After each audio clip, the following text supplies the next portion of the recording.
sexuality education groups with sexually abusive youth, Streetwise to Sexwise, the new 3rd edition offered by Dr. Stephen Brown. Before turning this over to Steve, I want to take just a moment to tell you about NERI Press. Our mission is to share current research and best practices emerging in our field. For many years, we accomplished that mission only through book sales, but with changes in the last several years in the publishing and technology worlds, we've been compelled to continue our mission by expanding how we disseminate knowledge.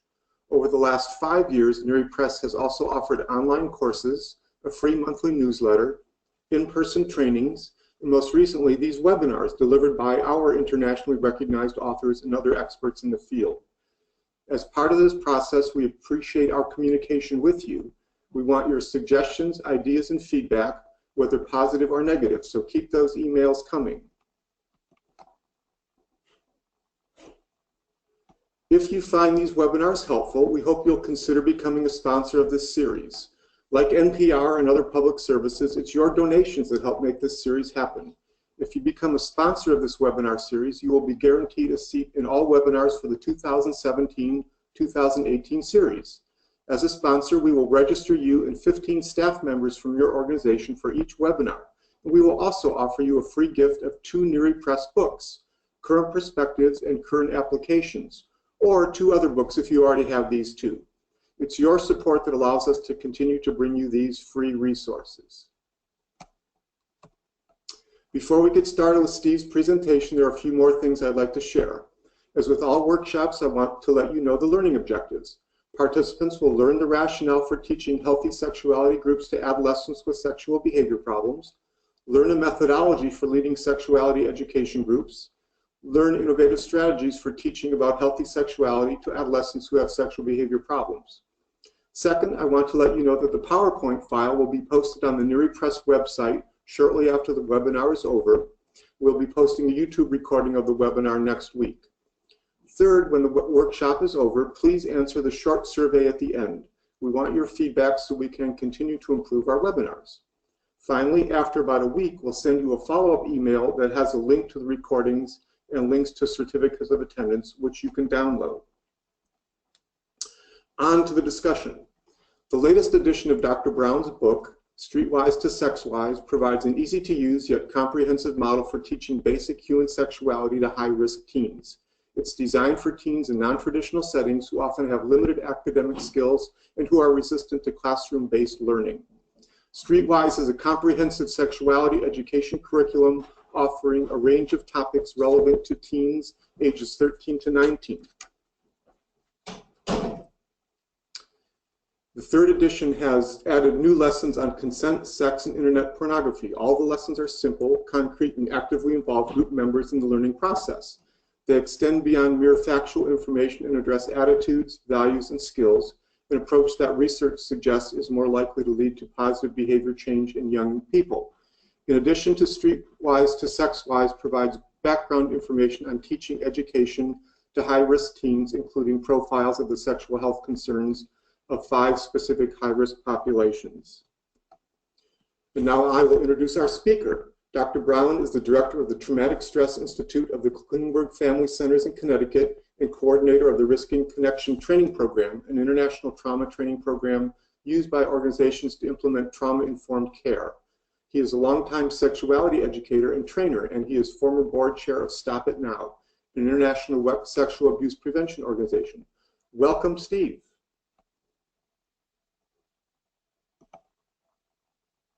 Hello. Hi there. I guess I'm unmuted. Sitting here in my office in the basement of New Britain, Connecticut. Thank you for inviting me. Thanking you for bringing me to your computers. And thanks to NERI for this opportunity. So I want to start this presentation. Well, you can see my comic right here. I'll hopefully give you a little bit of humorous interludes throughout this presentation. We got to figure out ways to make these a little bit more engaging, so this is my opportunity to do so. So where I want to start is I want to first set sexuality education a bit within the context of treatment for sexually abusive youth and a little bit of the treatment kind of history with sexually abusive youth. I worked in a residential treatment program for juvenile sex offenders back in the late 80s, early 90s. I've been doing psychosexual evaluations for a long time. I've sort of followed the field pretty closely, and I always have been struck by about how particularly the traditional models of providing treatment for sexually abusive youth really conflicted with much of my training as a sexuality educator, as a trainer, as a person sort of trying to promote healthy sexuality. And there was one experience that really epitomized this, and I'll kind of read you my description of this interaction with a 17-year-old boy who was about a month before discharge. He had been in our program for 2 years, and by our standards there, he had really been quite successful in our treatment program. He was sort of one of our treatment stars. So the conversation went like this. I asked him, "So, Chris, what do you think it'll be like out there in the real world when you start to meet girls your age?" This happened to be a kind of heterosexual kid. And he replied, "I'm looking forward to it." Then I asked, "Well, what if you meet someone you really like? You're attracted to her and you guys really hit it off?" He immediately interrupted me saying, "Well, nothing will happen. I'll just use my urge control I've learned here." So I pressed him a little further. "But let's say you really like her. You might like to ask her out on a date. You guys go out on a date, and at some point you both might want to kiss, make out, maybe even go further." Anxious and searching for the right answer, he said, well, I'll make sure I don't do anything, or I'll keep my relapse prevention plan in mind.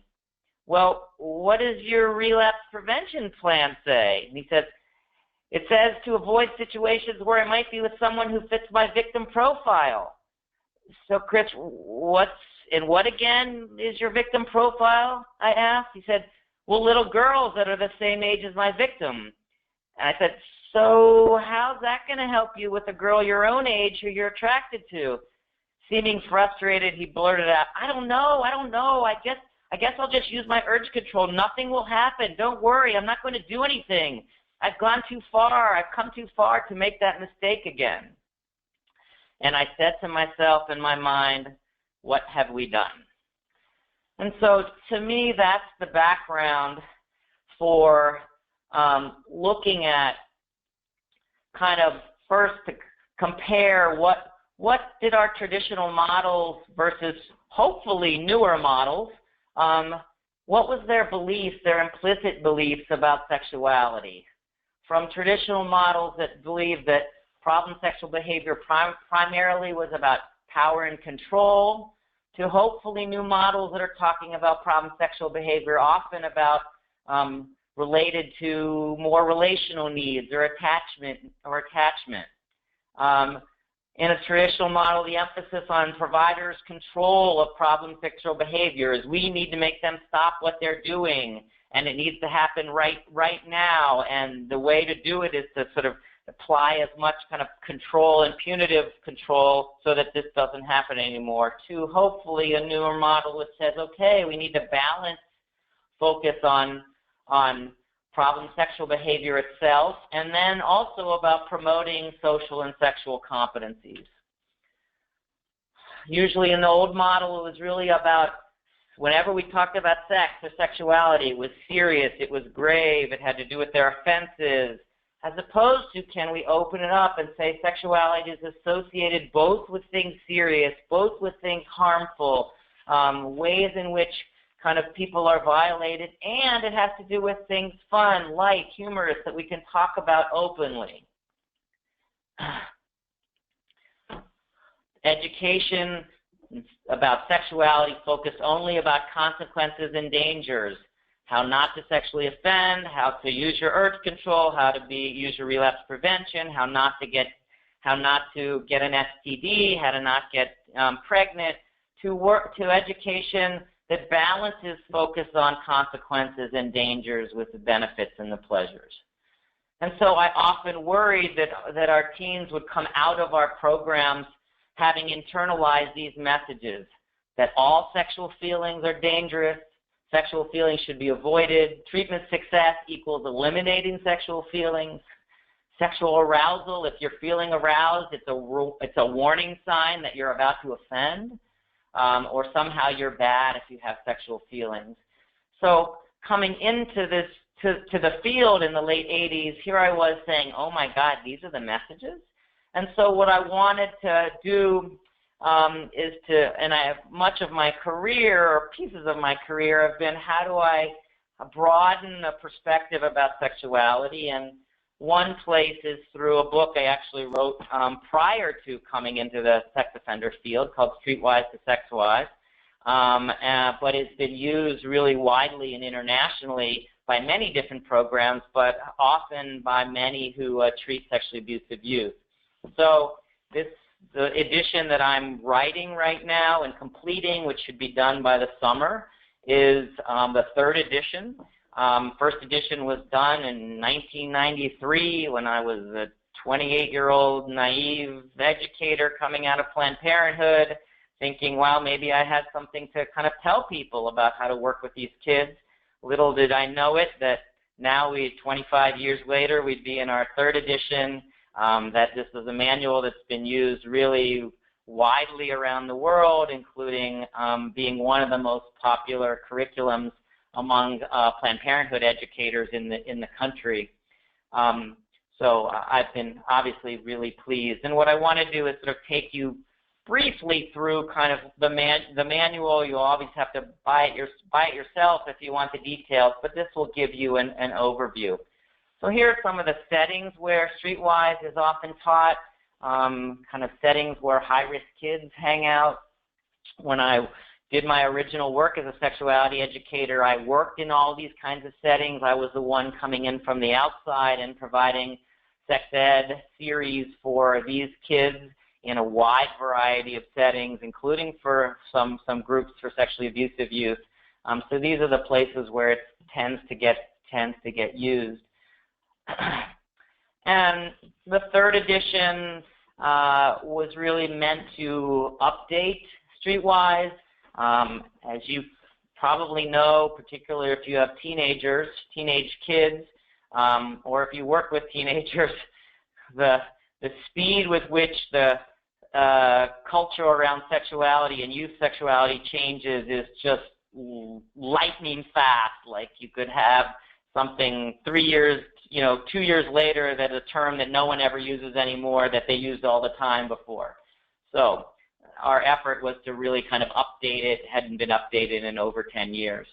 So this is a little bit what the overview is.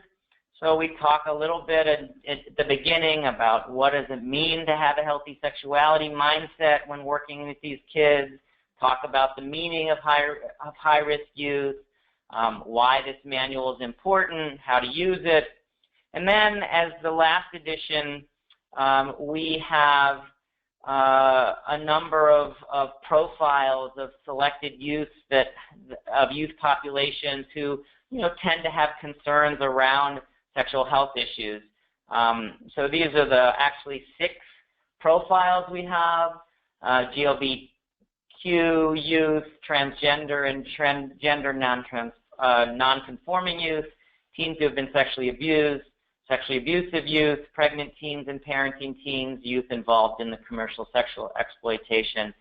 So this is just a point to say that Streetwise has concrete lessons about how you teach a sex ed series, but it has a lot of additional materials that really go to the intersection and the nexus of high-risk youth and sexuality. A little bit, so then we do some on principles of sexuality, trauma-informed. We talk about what trauma-informed sexuality education means. A little bit about how you create a group atmosphere conducive to learning about sexuality. We've added this time, which I'll show you a little flavor of something, we've added 3 staff training workshops. So if you are someone who purchases Streetwise and you work in a program and you want to do some staff training with the professionals who work with the kids around sexuality, around comfort talking with youth around sexuality, about how to be a kind of positive force in guiding kids, then these are the 3 workshops. And they're meant to be kind of doable not by only advanced sexuality educators or trainers, but they're meant to be doable by a clinician or a kind of a seasoned youth care worker who can pick up this manual and really teach these workshops as well as teach the lessons to the kids. And then there's a basic series for older teens, ages 14 to 19. In the previous edition, there was also a series for younger kids. This edition does not have the younger kids series. If you want to use that, teach it with younger kids, my advice would be both to look at the old manual as well as work on adaptions that you can do yourself to some of the new lessons. We talk a bit about how to use role play. And again, just a little interlude. I'm telling you the truth, sweetie. The stork brought you. Funny, on these webinars, I'm waiting for the laugh to come into my little basement here, and it just doesn't come. So, these are some kind of overriding principles for sex education. These actually, I originally wrote these for the original Streetwise. They now are the foundation of all the training manuals that the Planned Parenthood who publishes this book uses. I'm not going to belabor this, but encourage you to think about kind of which of these principles would be easy to get consensus on within your agency if you had staff together, and which ones would be harder. Would there be consensus on gender equality and greater flexibility and sex role behavior help all people reach their full potential? What would most of your staff say about that? What would they say about the idea of kind of a positive approach to sex education is the best approach? These are not necessarily easy issues to gain consensus on, but they are fundamental to this curriculum. This is a little bit about the kind of what trauma-informed sex ed groups mean. This is part of that section, and again, sort of speaks to kind of what we know about the effects of trauma and what are the implications of that knowledge for how we do our prevention groups or our sex ed groups. So, for example, when you have kids who the essence of much of their trauma experience is that their boundaries have been violated, and of course in your case they have violated others' boundaries, you want to think about your groups around really attending closely to group boundaries. How do you strike a balance between your groups being kind of open and frank but not sort of titillating? How can you balance between sort of kind of humor and fun, and yet also talk about kind of serious topics that youth need to learn about. The first one, what we know is that teens who have trauma histories are easily activated by trauma triggers. In Streetwise, I've built in a lesson where they actually make a personal safety plan at the beginning of the series. We call it a chill plan, to really think about what are the kinds of cues and triggers in this group that might set them off, and what would they do about it, and talk about those kind of things in advance rather than them facing it in the moment. We often have fidget toys. We have a sense of kind of in groups, we'll do sort of a warm-up part, and then we'll do a kind of a work part and a cool-down part. Again, all this idea that kids are gonna likely get somewhat activated by this topic. How can we build in sort of a kind of calm down part of the group so that certainly if they're in a residential, they can return to their unit without being kind of in this overly activated place. Here's the 3 staff training workshops. There's one sort of about healthy sexuality. There's one about building comfort in staff, talking to teens about sex.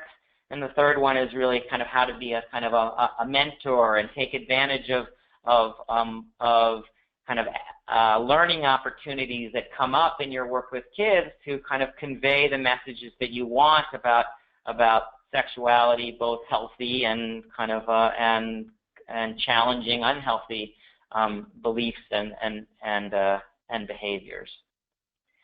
So here's just a little bit, and this is in your handout. So the principles of sex education are spelled out in more detail in your handout.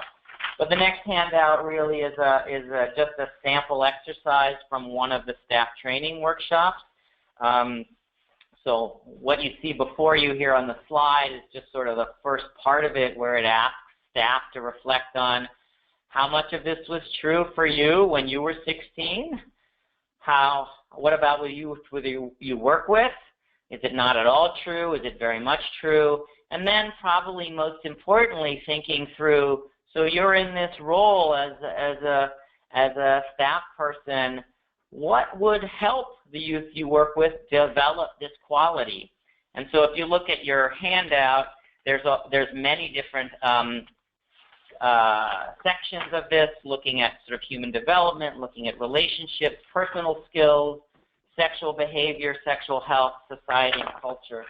So this is a rubric that came out of the Sexuality Information Council of the United States. It's one of the national organizations that works around sexuality education. So we basically took it and made it into a kind of a worksheet and a handout for people to reflect on both their own history, the youth they work at, and how we can think about moving kids to a different place. Again, the chicken is smoking a cigarette saying, sure, you came first. You always come first. That's why I never get to come at all. Moving on. So here's a little bit about kind of our lessons for teens in the 3rd edition of Streetwise. We start again with sort of this idea of how do you manage strong feelings that could come up in this group and getting kind of people comfortable talking about this topic. I've often said that I think sex ed is the easiest thing that you can teach. If you set up a climate where kids are comfortable talking, the group runs itself. Almost sometimes I don't even stick to the curriculum because I get so many good questions that I just use that as my curriculum. If you set the conditions where kids feel safe, if you model kind of openness and frankness, kids will engage with you. We do a lesson on sexual reproductive anatomy. There's a lesson sort of on sexual health and sexual behavior. We do 2 lessons about sexual orientation, sexual identity. There's a lesson on teen pregnancy and birth control, HIV and AIDS, sexually transmitted infections and safer sex, understanding sexual consent. This is one of the new lessons. We have a dating skills lesson, relationships lesson, although kind of certainly relationship themes are weaved in throughout all the lessons. We continue to have a date rape and assertiveness skills lesson, child sexual abuse lesson. We talk about sexuality in the web and social media. This is also a new lesson about pornography and its impact on youth, young people's sexual learning. And finally, accessing sexual health services. So Streetwise's goal overall is to be comprehensive in nature, to kind of have one lesson in each of these areas that really kind of distills what are the most important kernels that kids need to know in these particular areas. So it's meant to be that way. We know that many people won't be able to teach all of these lessons, and we make some suggestions about if you're just teaching, you want to focus on pregnancy prevention, then teach these 6 lessons. If you want to focus on kind of identity, teach these lessons. If you're really kind of looking at sort of sexual violence, teach these lessons, and different ways to think about series of lessons that you might teach given the limits of your time in your agencies. So the goal again is comprehensive topics, a limited number of lessons. We know that you don't have that much time. We didn't want to have 30 lessons. We really wanted to hit critical topics. How to distill really the most important things that in each topic area. The whole methodology is very much about activity-based ways to kind of engage learners that don't necessarily learn well in traditional classroom settings. So there's not a lot of talking at kids in Streetwise. It's really all activity-based. Really aims, again, to balance this idea of sort of the good sides of sexuality and the dangers of sexuality. Kind of danger sex ed, which is what most sex ed is, quite frankly, in this country, I think doesn't really take kids seriously. They know what the good sides are. So my idea is that we need to basically take a perspective of we want to keep the good things about sexuality and sexual development. We want you to build relationships. We want you to kind of have kind of pleasure in these relationships. We want you to kind of experiment with these kind of behaviors in a safe way, and we don't want all of the bad sides. To meet needs of diverse participants, oftentimes your audience is going to be very mixed. There could be kids who I call sort of on the nerdy end of the continuum, sort of your Asperger's kind of spectrum-y kids who kind of really know very little about sexuality, and then very kids who've been having sex since they were 11 years old and sort of may not know much accurate information, but they've been experimenting for a long time, and how do you make lessons appropriate to both? And it's a challenge. Designed to be taught by program staff who are not experienced sex educators.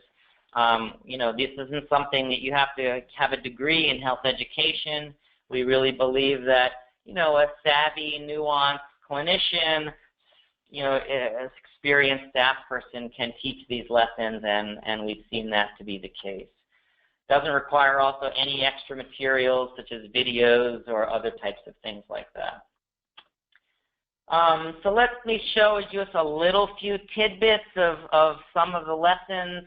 I sort of focused on some of the newer lessons just to give you a flavor. Obviously, I can't teach them here, but to give you a flavor.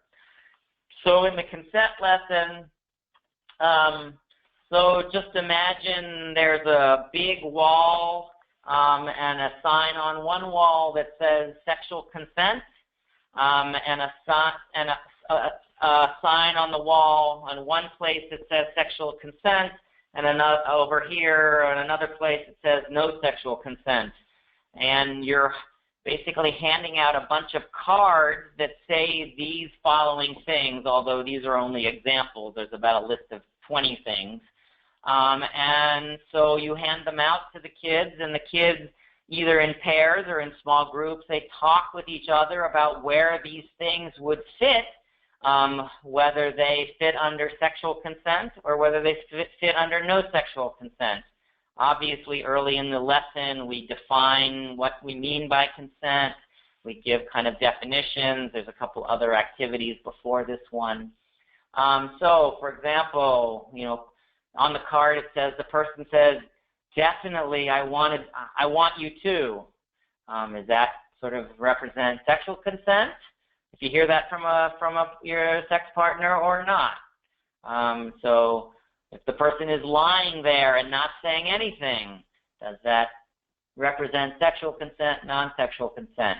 I'm sure you kind of get the idea, but again, what this does is it gets kids off their feet because they take their card and they go tape it under the sexual consent side and the no sexual consent side, and then you have this board up there with all of these different behavior cards or kind of these description cards, and you can talk with a large group. You can focus on particular items or not on other particular items. It gives lots and lots of of discussion possibilities related to this activity. Sometimes you will think that these activities should be one activity in the whole group, and certainly you can do it that way, or you can shorten them, or you can move through them more quickly. But this is a good example of a strategy, a methodology I use a lot when you get kind of kids to categorize things and work together to think together about how to categorize different behaviors. So this is another activity. Craig, you want to jump in? You want to jump on for a second? Sure. So think big group, and the kind of issue that you raise as the educator is, many people say that one of the problems with consent is consent kind of isn't sexy, and like you wouldn't how do you actually say something, or how do you actually bring it to the verbal level when you're involved in some sexual behavior with somebody? Like, what would you actually say? And, I recently did work with some mainstream, very, very highly academic teenagers around sex ed, and you tell them, okay, well, if you were going to check in with someone, you're going to ask, what would you actually say? What would be the words that came out of your mouth? Total crickets. Total crickets. Like, there's no modeling of sort of how you actually say these things. So this is towards the end of the lesson. So imagine you have this worksheet and you're going around and each person is reading one of these. So Craig and I are going to model that. Remember, we talked about this? Is this still okay? Is this good for you? Can I try that? Are you comfortable with this? Hey, should I slow down? Do you like this? How you doing with this? I'm loving this. How about you? You seem kind of not sure. What's up? How does that feel? Are you still liking this? You seem quiet. Are you okay? I feel good. Are you feeling good? Am I going too fast? Can I touch you there? How are we doing? Boy, that feels good. Can I do that to you? So again, providing actual language for kids to actually be able to take consent from the theoretical level to really enactment of like what it would mean to say kind of within in a relationship. This is hard stuff. This is hard stuff for adults. We really have this belief that, kind of, oh, you just can pick it up from somebody. You just know when they're into it, and you just move forward. And most adults don't know how to talk about these things. Another comic here. I'm Jewish, so I guess I can include this here in my presentation. Now, Moses goes to Mount Sinai and says, now, let me get this straight. You want us to cut the ends of our dicks off? So, again, a little humorous interlude. Back to Streetwise. So, here's a little bit about our lesson about pornography. So this is an activity. Again, the full worksheet is in your handout. Basically, this gets youth to look about what kinds of things can they really learn from pornography and what gets left out. So a bunch of different items down the left side, and basically kids are working in small groups or on their own or in pairs, whichever you think is more doable, talking about sort of like, is this something that they can learn from pornography or not? So possible ways of achieving sexual pleasure, I think most people would say that you can learn some things about that. Well, to the extent to which they're accurate is, an interesting point of discussion. About how to talk in advance about sex with a partner, I don't think you're going to learn that too much in pornography. So these are sort of important skills, how to say no to an unwanted sexual behavior, not exactly something that they learn from pornography. So again, it's sort of like this idea of how to have kids understand the ways in which porn sex are and are not real sex. Because essentially, you know, whether we like it or not as adults, porn is probably the most common sex education vehicle for our youth these days. It's a scary thing, but I think it's really true that, you know, porn is the primary sex educator in our culture. And I think we have to help kids to kind of make sense of that and to think critically about what they can learn and not learn. So just the sense of the lesson. So I will stop there. And I think we're going to kind of go to questions, and I'm happy to entertain any and all questions.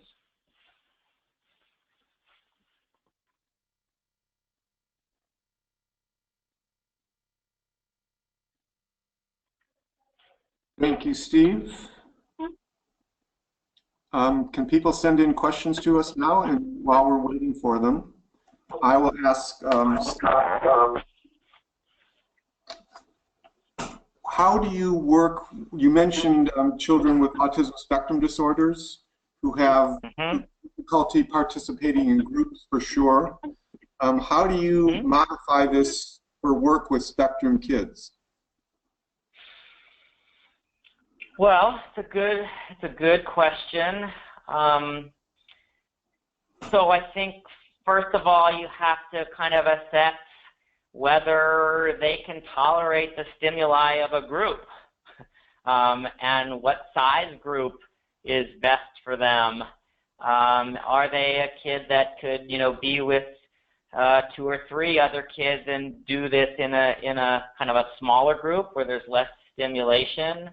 Do you want to do some of these activities one-on-one with them rather than in a group? And again, so much of the success and failure of sex ed has less to do with the content and more to do with the group kind of atmosphere and how you set that up. So I would really be thinking carefully about what have you learned about that kid, about what environments they learn well in and what environments they don't. You know, I would be thinking about making some of the activities simpler, perhaps more concrete, to using simple kind of behavioral role plays for those kids in terms of sort of helping them out with the words, helping them out with how you would do little mini dialogues about how you kind of ascertain whether someone is kind of wanting to move forward or not, or on all different discussions about use of condoms. Like, how do you begin to have these kind of conversations? Of course, as you know, if it can be sort of a little bit more kind of at least beginning as kind of formulaic, you know, sort of a little bit rule-based, at least the beginning about, you know, you say this and then you say this. There are also some sex ed curriculum specifically now for kind of Asperger's, autism spectrum folks. So I guess my idea would be, you know, kind of get those resources as well and kind of intermix them with Streetwise, because they're going to be a bit more particular to the needs of that population probably than Streetwise is. Great. And Craig, I'd also turn to you. You may sort of have other ideas just as you listen about how you think this would be applicable. I think you covered some of the major approaches that I would guess just offhand, for sure. I think I would probably not commingle the spectrum kids with the non-spectrum kids because they have to be a different group for sure, as you were suggesting. Other interesting questions that are coming along. How much self-exposure, excuse me, wow, how much self-disclosure is appropriate? I would say, in general, self-disclosure is not appropriate when you're doing sexuality education. So I would not be sharing things about whether I was married, whether I was not. You know, if you're a man doing sex ed, particularly with sort of a very street kind of audience, they will immediately think you're gay because you're talking about sex. I get questions in the question box about, are you gay? So I think you want to be very careful about saying, you know, I'm not talking about my personal sexual behavior. And quite frankly, in these psychoeducational groups, I don't think it's appropriate for kids to be sharing details about their sex lives either. Some kids will sort of challenge that boundary, but I think that generally the message is that we're not talking about sex, you know, our own sexual behavior, but we're learning about sexuality in general. And to me, this is like a precious thing about sex ed, is that you are really teaching via these groups so much about sexual boundaries. You know, you're talking about that, okay, I'm this a grown-up. I can talk frankly about sexuality. I can even laugh about it at times. But then I can also move back into talking about it seriously and in terms of the skills you need and in that way. And you're negotiating sort of discussion about this issue without kind of moving into too much self-disclosure or kind of making yourself out as the educator to be cool by being a little titillating. You really want to manage that boundary about you are a grown-up, you are an adult, you are the responsible person, and you can talk frankly about this topic, and you're modeling it for kids as well. Great. Are people, educators who are offering this group, able to incorporate other materials into the group as they see fit? For example, when you were talking about the lesson regarding consent, this person is aware of a YouTube video that helps illustrate the point. What's your experience with using other materials? I think you should feel free to do that. There's amazing videos out these days. I think you're probably talking about the consent and pee video that's been, you know, all the rage. And yeah, you're welcome to do that. We just don't include them because, you know, they're out of date so quickly. We don't want to assume that someone has internet connection. We wanted to have all the materials. If you don't have all those other things, all the materials within the manual itself. But we welcome you to do that. You may want to just clear stuff with someone in your program before you show it. Sometimes I've found that, you know, I think something's appropriate and I like to show it to somebody else just to make sure I don't have a firestorm on my hands. One thing I've learned through many years of being a sexuality educator and trainer, never underestimate the possibility of talking about sex to create a firestorm and a controversy. So always better to be careful rather than not, sort of to vet your videos first with a couple other adults before bringing them to the group. Good advice. You don't want to end up on the front pages of your local newspaper for being that educator who's like telling kids how to masturbate. Another good question here. Is this curriculum provided in weekly group settings? Is it preferable for it to be a closed group or an open rolling group? People offered in various different ways, various different formats. You know, when I did it, we did like one group a week, but you could do, you know, you could do a more intensive for a period, do 3 times a week. You could structure it in various kinds of ways. What was the second part of the question? The second part. Should it be open? Open? Oh yeah, open or closed? Yeah, good question. I lean generally towards closed groups, particularly when you're talking about loaded topics like sex and sexuality. You want to create a sense of safety within the group, and if you have new kids coming in and out of the group, I don't think it's I think that it's not a great thing, and it really compromises the safety. So again, that's the issue of boundaries, about the group should have a clear beginning time, should have a clear ending time. You should really think carefully about open and closed, and again, you're modeling boundaries with traumatized kids who all they know is about boundaries being violated. So the structure of your process teaching sex ed should be very framed and very boundaried, because you're looking at creating a container for difficult material. Great. What's your thought about having all male, all female, or co-ed groups?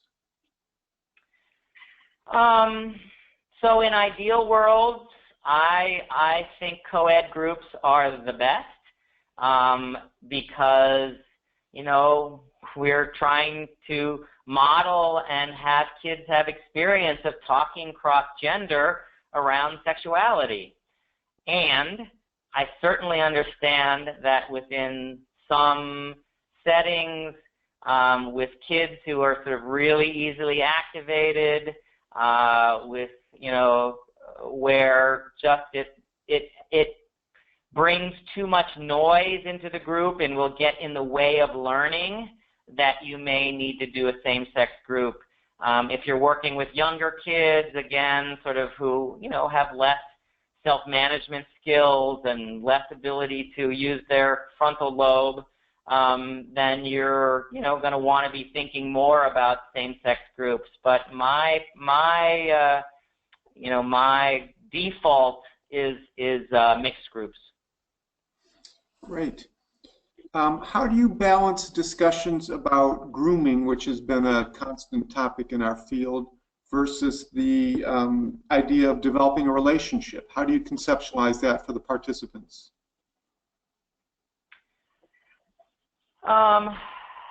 Well, grooming has always been a term that I've really hated about our field.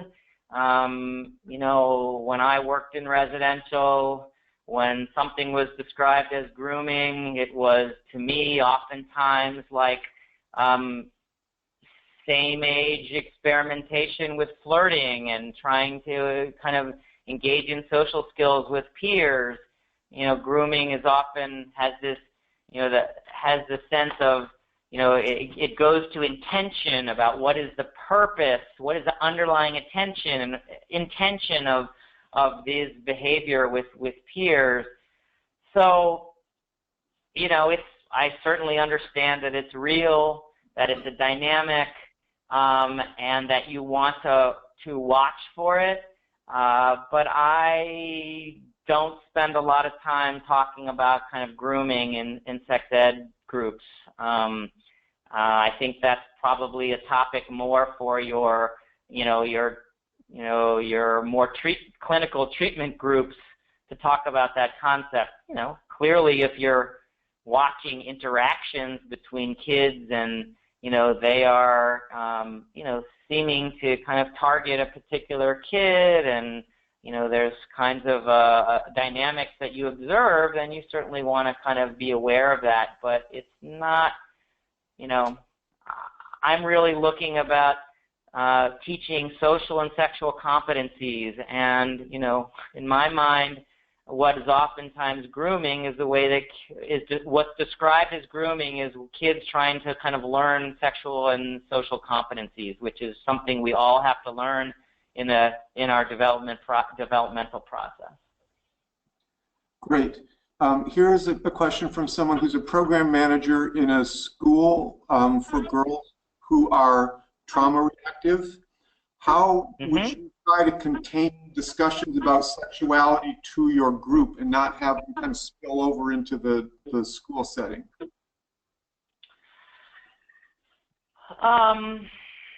Well, I guess I'll say a couple things. I would,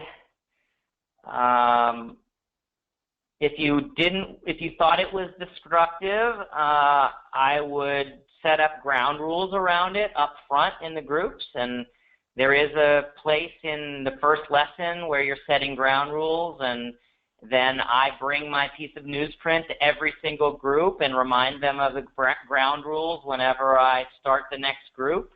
And I hold them accountable to the ground rules when people in the group are violating them. I think having sort of a kind of a flow to your groups where you're kind of have, again, sort of warm up, and then you sort of have sort of the main part of the group, but at the end of the group you are sort of doing containment stuff, you're helping them calm down, you're asking them, talking with them about kind of where they're going to class next, what's their next activity. You're sort of helping them with the transition from this fairly unique group back into the population.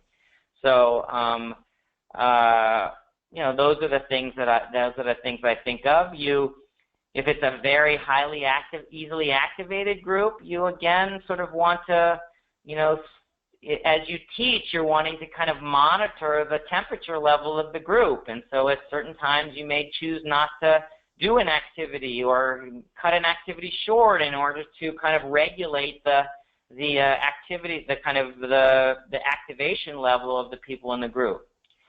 At the same time, I will say that, in particular settings, for example, residential settings, I actually think it's a good thing that kids are going and talking about these topics. Of course, not saying Johnny said this, Johnny said that, because that violates our confidentiality rules. But some of the best conversations happen back on the units because kids now get a message from the system that, oh, you mean we can ask questions about this? We can talk about this? And so they'll pull a staff person about it and they say, like, in group, I heard this. Like, what does that really mean? And so this is where the staff training in advance with the members of your staff can be invaluable, because then you're making them more askable adults back on the unit, and you're kind of providing a more informal setting for kids to get their questions answered. So to me, that's the beauty of sex ed groups, and that kids will sort of go back and seek out information with the adults that spend most of the time with them, not the sex educator who's not with them, who's with them just that for a shortened period of time. Even better if you can have staff sit in and help kind of with the leadership of small groups, like staff from the unit. Have them come in and help, and not observe from the outside, but have them lead small group discussions. So then the kids see them again as these askable people, and I can talk with them, so that back on the unit they can ask questions in a more informal way. One of the issues you alluded to was very young children who have a whole lot of sexual experience and not a whole lot of information, and not a whole lot of awareness about mutual respect and so on. How do you address the casual hookup culture in the way that intimacy is almost gone from the whole procedure? Yeah, I mean, that's a big issue, whether you work in our programs or not. I